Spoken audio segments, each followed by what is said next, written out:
Good morning, Year 10. I hope you're all well and doing okay, and welcome to the first of many online assemblies that we'll be doing together. Rather than start with a riddle, which are usually over quite quickly, I thought I'd give you a quiz each week. So on the screen, there are 20 fictional characters. I would like you to email me any suggestions on who you think those characters are by the 22nd of April, which is the first Wednesday back after Easter. I will try and get some prizes ready and work out how I'm going to get them to you. But if you think you know all 20, please drop me an email. Today's assembly will be focusing on value 3, which is a desire to contribute to society in a positive way.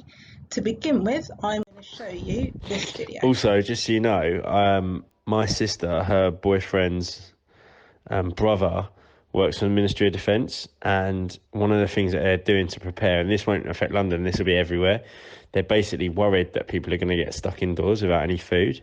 So one of the things that they're doing is they're actually working on making a massive lasagna. So they're actually, at the moment as we speak, they're building like the massive lasagna sheets, and they're just going to start making the layers today. And then hopefully, like, obviously put the bolognese on and then put the sheets on top. But they're having to make the special sheets, obviously, because they've not got one big enough, because they're making lasagna the size of Wembley Stadium. So how they're doing it is they're actually putting the underground heating at Wembley.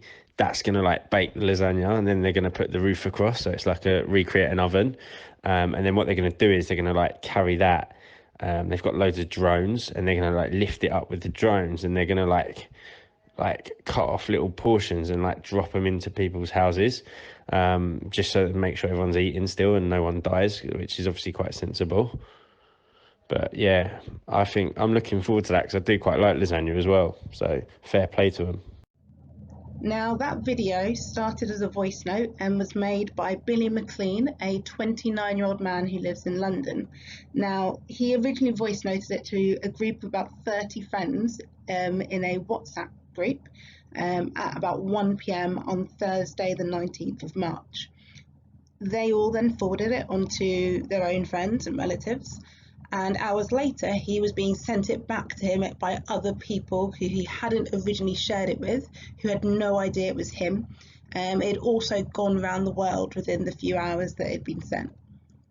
By Friday morning, the FA were forced to confirm that yes, they were aware of the clip, but no, it had no plans to turn the English National Football Stadium into a giant lasagna dish. Now, on one hand, it's extremely funny, but on the other hand, it brings to mind how wary you have to be of any information you're receiving and sharing, especially if it's unsourced or claiming to be from an insider. When interviewed by ITV News, Billy said, "Initially, it was just a joke amongst my friends, but quickly it became apparent how worrying it is that something shared just among friends in a living room with a mobile phone can quickly spread. Obviously, this joke was fine, but the sort of information that people could believe to be true could be quite dangerous." And oftentimes, and we've said this a lot in school as well, although your intentions are good in sharing a piece of information, the outcome most of the time is bad and just makes people panic more. Now, to help you decide if the information you're receiving is true or false, I came up with 3 quick tips. Firstly, always check that there aren't any spelling errors or strange punctuation, particularly if there are lots of capital letters as well. That's a really clear giveaway that something potentially isn't true. Information that you receive should always be written in very clear, grammatically correct English. Secondly, have a think about where the article or piece of information you're reading came from. If it's something that just popped up on your social media feed, then proceed with caution. Particularly as well if it's something just that your friend received from a friend. Don't assume it's accurate. Finally, if you can't find the information on a credible news site or the government websites or the NHS websites, then it's highly likely to not be true. In general, just be mindful about the amount of news that you're watching and listening to and reading at the moment, because you will start to feel quite overwhelmed. So just bear that in mind going forward. Now, every Monday, Mr. Mack will be posting a whole school assembly and using it as an opportunity to share key notices with everybody. I will put a link to the assembly down below, but if you haven't seen it, in the assembly he mentions a new APA 10 a day to not only help you stay on top of your studies, but also survive this very difficult time.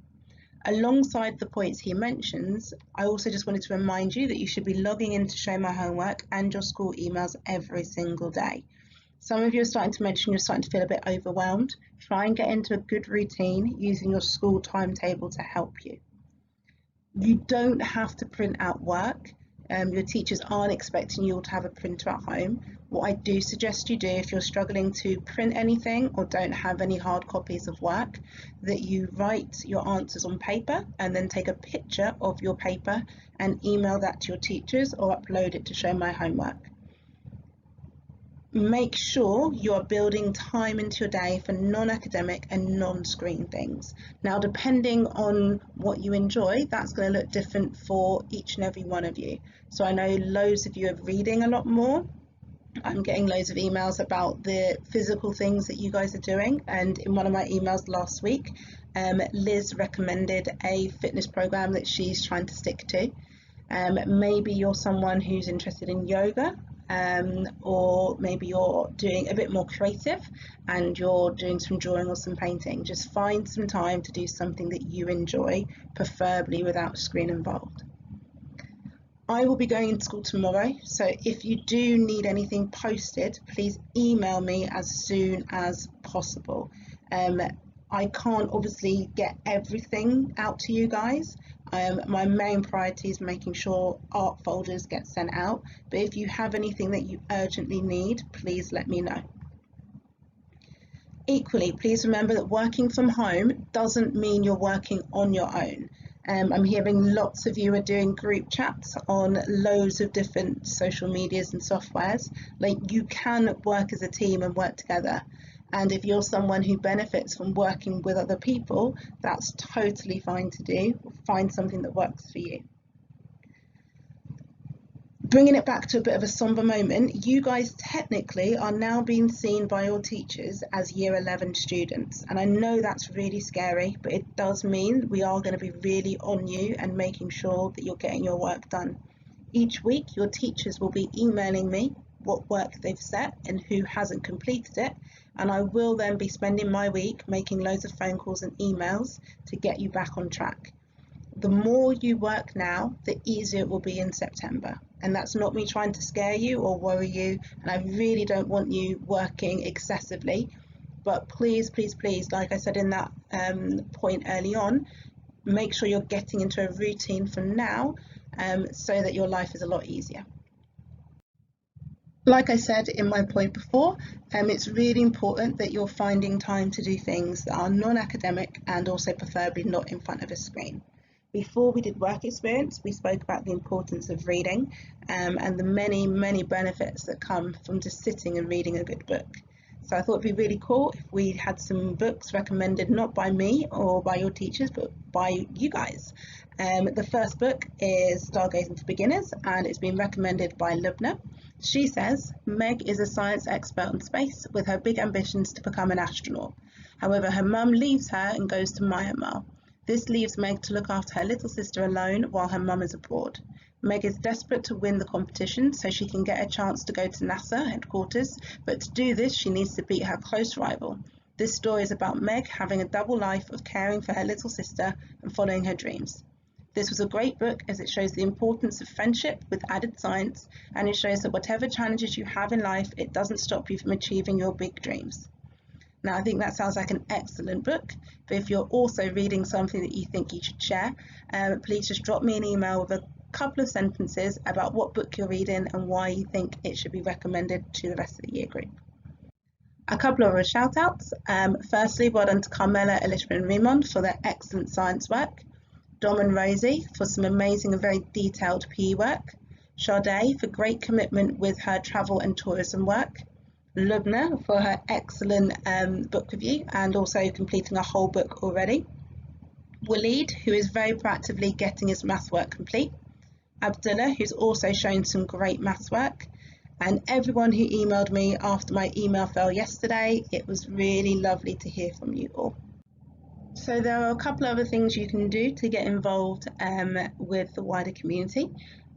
Firstly, Miss Johnson has launched a photography initiative which she's calling APA Stills in Isolation.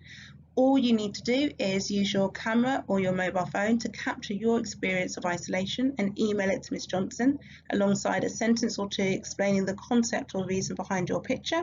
She has sent an email with further information, but I thought I'd send you an example, which is a beautiful picture taken by our one and only Mr. Solari. Equally, there are some writing workshops being hosted by the poet and author Rupi Kaur. She is doing these on Instagram using her handle @RupiKaur_, and she's also using the hashtag WriteWithRupi. All you need is a pen and paper and a quiet space. Ms. Keval has got involved with this and is on her way to being a budding poet. If you are someone who wants to be a bit more physical, we have launched the APA Keepy Uppy Challenge. Again, if you saw Mr. Matt's assembly on Monday, he launched this. Mr. Trendle has been our first member of staff to take part. If you think you can beat his score, post it on Twitter and include @ArtPuckney in the tweet so that Mr. Matt can see it. Finally, as always, just make sure you guys are staying safe for me, stay healthy and stay kind to each other. And I will speak to you all next week. Take care.